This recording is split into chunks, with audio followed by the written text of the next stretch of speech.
Hi guys, I'm Adam Wilborn from WhatCulture. And I'm seemingly incapable of doing a proper introduction. And don't forget, by the way, if you want to listen to the news when you're out and about on the go, we also release it as a podcast, which you can get by subscribing to WhatCulture Wrestling on either iTunes, Spotify, or wherever you get your podcasts from. Plus, daily wrestling podcasts where we review shows, we have roundtable discussions, all that sort of good stuff. Anyway, coming up today, the true story about Buddy Murphy's involvement in the Roman Reigns attack storyline. A big update on not Buddy Murphy, Jon Moxley's New Japan contract. Jon Moxley's New Japan contract. Keep rolling. We're going to soldier on through this. And WWE have signed another fantastic independent talent. This is the news. And if you want to know how many takes that took, the answer is Ty Dillinger. We're going to kick things off with some news on Big Bad Biggity Bray Wyatt. The Fiend made one hell of an impact at SummerSlam on Sunday, but he wasn't on Raw, he wasn't on SmackDown. There wasn't even a whiff of the Fiend or Bray Wyatt or the Firefly Funhouse or one of the puppets, any of that. None of it at all. And there's a good reason for that, and it's a reason that I think is going to make a lot of people happy. It comes, of course, from Ryan Satin of Pro Wrestling Sheet, who tweeted yesterday, "From what I've heard, Bray Wyatt wasn't shown on WWE TV this week to follow up on The Fiend debuting at SummerSlam because they want his character to be special and for it to feel like you'll never know when he's going to strike next." He has also rubbished reports recently that come out suggesting that several people in WWE thought The Fiend was too scary. So that's good, both very encouraging. Nice to hear WWE actually protecting a gimmick for once. He was too scary. He's absolutely bloody terrifying. I'm well hard. But I love it. And I really like the fact that they are treasuring this. They realise they've got something fantastic on their hands there. You know, they've linked Bray Wyatt with The Undertaker for years now. The hyperbole sort of associated with his character from the beginning was ridiculous. But now, when they've actually got him in that special territory, they aren't going to waste him by just needlessly either having him show up on Monday Night Raw or SmackDown, which would be terrible, or just have inexplicable TV segments where nothing happens. We've had years of Bray Wyatt saying nothing. Have him have a purpose every time he comes back. And I think, you know, they did it with Bray a lot, where he'd just sort of pop up and cost someone a match. But they did it so much, they sort of ruined their own gimmick. But now, the fact they're tempering themselves with this is only going to benefit us and Bray Wyatt and The Fiend as a character. Yeah, oversaturation and overexposure is one of the biggest problems when it comes to WWE because they've got so much TV to fill. They have to show guys every single week, or they feel they have to show guys every single week, and that just makes them feel less special and less fun. When they come around, it's less of an occasion. I can't think of anything more harmful than The Fiend at the moment than doing an 8-minute rest hold match with Baron Corbin on Raw and stuff. So absolutely the right approach. Love it. Hope Mr. Satin is correct in his assertion. And you know what? He usually is. So yeah, good stuff. I've watched that Fiend match about 3 times. I love it. I think it's fantastic from beginning to end. And yeah, when he next appears, it is going to be even more special. And they're at least crediting WWE fans with having a decent memory now. Yeah. You know, that we aren't going to have to be like, oh, who's this? I wonder if this was Paul Heyman. I hope so. I sense it would be. It's kind of the default now, isn't it? Good thing happens. Must be Paul Heyman. Right, let's move on anyway to talk more about the Roman Reigns attack storyline, or more specifically, the build-up to it all. Of course, Buddy Murphy has been linked to it. He was spotted when all the stuff fell on top of Roman Reigns by eagle-eyed viewers. And Brian Alvarez, friend of the channel, on Wrestling Observer Live, has reported that apparently Buddy Murphy wasn't actually going to be part of this storyline, but WWE included him in it when fans noticed him in the background in that forklift video. So just perchance, because he was walking past when all that bollocks fell onto Roman Reigns, and fans went, "Is it Buddy Murphy?" He's now been pushed into this storyline. You know, he's not a central player. Daniel Bryan and Rowan, of course, are heavily linked with it, and we're going to find out apparently who did it from them next week.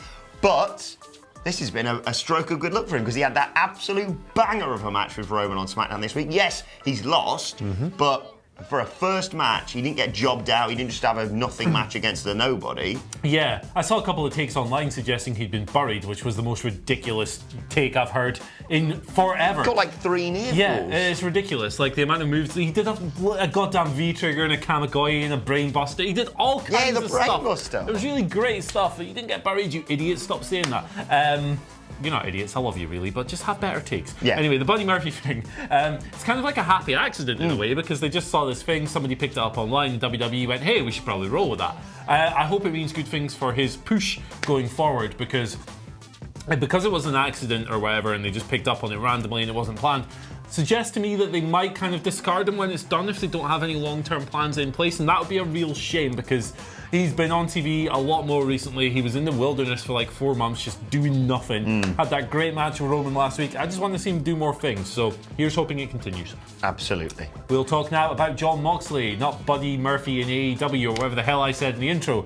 There's a new update from Sports Illustrated on Moxley's contract in New Japan Pro Wrestling. He debuted in June, I believe it was June 5th or June 6th against Juice Robinson, won the IWGP United States heavyweight title, the Best of Super Juniors final, and it looks like he may have only signed a 6-month contract with New Japan because according to the write-up, his contract runs through Wrestle Kingdom 14, which takes place on January 4th and January 5th in the Tokyo Dome.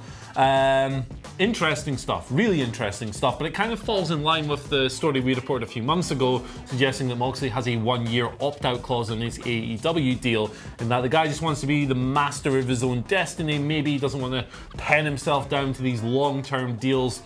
Either way, I'm kind of surprised that, if this is accurate, it's only for 6 months. It's not a long time. Yeah. I mean, I've loved the fact that, since leaving WWE, he didn't just limit himself to, I'll show up at AEW, then I'll sit on the couch for a few months, and then I'll, enjoy my time off. He didn't want to get away from wrestling. He wanted to get away from wrestling in WWE. His passion for wrestling has not diminished, it's only increased, and you saw that with his stellar showing in the G1 Climax. Some people, myself included, were even picking him to possibly make the final because of the start he had alongside all the other stuff that he's been doing. But now, I'd like to see more of him, and I like the fact that he doesn't want to commit himself to long-term deals, but I also like the fact he's spreading himself across all these companies. There is a detail that the Sports Illustrated write-up neglects to mention, and that is that when New Japan do contracts, they typically run out just after Wrestle Kingdom, sometime in January. So this would actually, despite the short length of it, be pretty standard. A lot of the times in the past, they have favoured shorter-term deals, maybe like 1-year rolling extensions. And because it's Japan, where loyalty is such a huge thing, they trust people not to just bugger off because it's a very big thing there. Promotional jumps are relatively rare. But that situation also led to the mass departures of Carl Anderson, Luke Gallows, AJ Styles, and Shinsuke Nakamura all at the same time, roughly, in 2016. So, it is a problem, and Jon Moxley is obviously an American wrestler, but this doesn't necessarily mean he's going to leave in January. It just means that New Japan have followed standard protocol with the guy. If they like his work, and I can only imagine they've been absolutely delighted with him so far, they'll probably find a way to renew him. Yeah, I think the 6-month deal was probably dipping their toe in the water of saying, we'll see how he is, we'll see how he does, and now he's done what he does. I sense them potentially pushing him to the moon. Yeah, absolutely. I can see big things for him in New Japan alongside all the stuff obviously in AEW. And let's talk about that other company, WWE. You may have heard of them. They have signed current Evolve and WWN champion Austin Theory officially now. We obviously saw him in the crowd at NXT TakeOver Toronto, but it's official. He's part of the new Performance Center class alongside Santana Garrett, who of course we reported yesterday. And I, for one, think he's going to do big things. Yeah, he's very WWE Austin Theory. 22 years old, looks great, can talk. He's a very WWE bastard. Yeah, he's their kind of heel, like just this good-looking little prick. We could look like him. We just, yeah, choose not to. We like cheese and beer and stuff like that. He was actually on Vice's The Wrestlers TV show recently, and he came off extremely well on that episode. I believe it was The Changing Face of Wrestling, something like that. The character is obnoxious, horrible heel, works a very WWE style, not a very indie-centric, typical style. It's, he's been compared to an indie wrestling Randy Orton in the past, and, Vince McMahon will love the sound of that. Yeah. So. What's that? Sign him! Yeah. Right, let's move on to your Twitter questions at WhatCulture WWE. Of course, if you want to get in touch. Matthew Cross starts us off. He says, do you think the King of the Ring tournament will be used to push a mid-level guy like Andrade, or will it be used to create a storyline like the World Cup with Shane and The Miz, or both? Ooh, I think it'll be a bit of both. I don't think we'll see a push to the level of the old school, if you won King of the Ring, you're now a main eventer. I think it'll be more of an upper mid-card solidifying role. I think it'll be someone like Drew McIntyre, an easy option. Yeah, I think it'll be both. I think they'll parade the trophy. I do think, unfortunately, they're going to get the King gimmick, and it's going to kind of suck. But we'll see how it goes. Maybe with Mr. Heyman in charge again. Again, we're just crediting him for good stuff. Maybe it'll be a bit less goofy. King Corbin.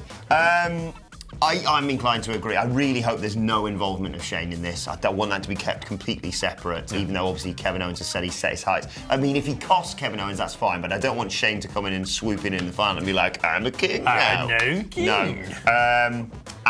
Take your pick from anyone. Chad Gable, Andrade, like you said, Drew McIntyre.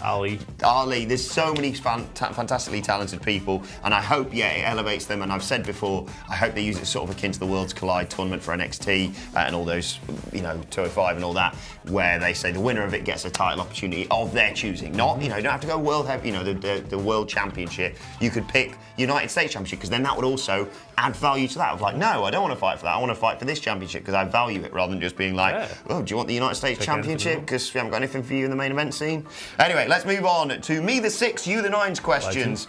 Who says, with Steve Austin going on Hot Ones today, very nice. He says, who in the WhatCulture office would be the first to bail on a Hot Ones challenge? Now, you and I have both got an answer for this, haven't we? Yeah, I think it... Should we say it at the same time? Let's do it. Okay. 3. On 1 or after? 3, the beat after 1. Cool, let's do it. 3, 2, 1. Ewan. I thought we were close. You and Mike. Yeah, you and Mike. I'm really, really bad with spicy food. I have seen, as an aside, several members of the WhatCulture office do a Hot Ones challenge. Scott Tailford of the Gaming Channel's birthday party the other week. I'm not going to name and shame, but there were some rather pitiful performances. If you want to guess who they were from, put them down in the comment section below. Who would be the really good one? Chris Thompson. Yes! I reckon that man could down a bottle of Tabasco in his eye and be fine.